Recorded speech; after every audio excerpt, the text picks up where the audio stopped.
der inspirerer eleverne, når de kommer her til Vadehavet, det er, at altså de får syn for sagen, og det der med at komme ud og prøve det selv, altså nu for eksempel gruppen er med i dag, altså det der med at komme ud og gå i mudder, det er tit en af de største oplevelser, at komme til at hænge lidt fast med gummistøvlen, men også at se dyrene og få lov til at rode lidt, selvom de måske ved første lige synes, det er smadret ulækkert det her. Den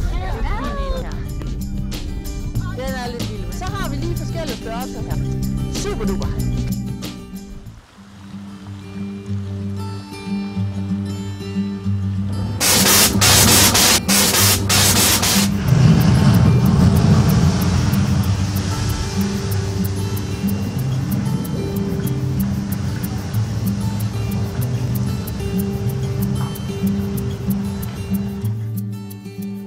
Man kan også prøve sig selv af på nogle måder, og det er også at lære noget.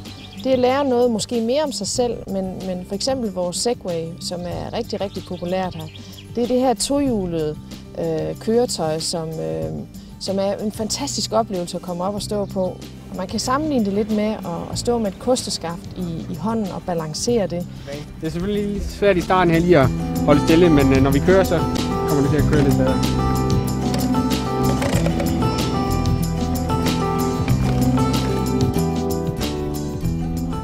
Vi præger jo naturen, den præger os, og vi præger den, så altså, det er jo en del af det samme, synes jeg.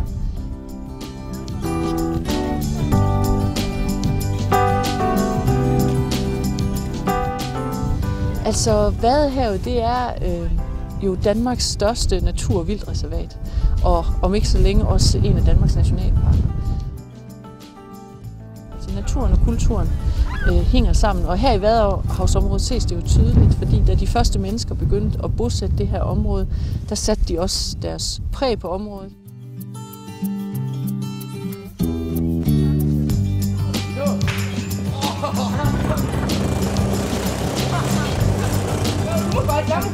Okay, 1, 2, 3.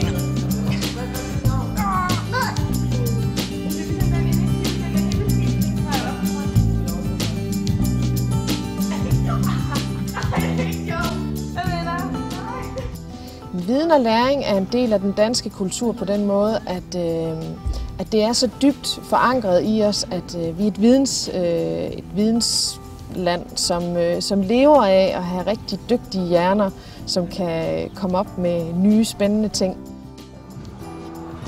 Det er den kolde side, det er den varme. Hvor føles det mærke? Hvor føles det mærke? Det er det mega muligt. Der er ikke så meget banan mere, den skal lige have. Lige simre lidt mere. Sådan der. Så er vi klar. Sådan! Hvad siger I så? Hvis der er nogen, der er sultne, så kan de jo bare... så er der mad.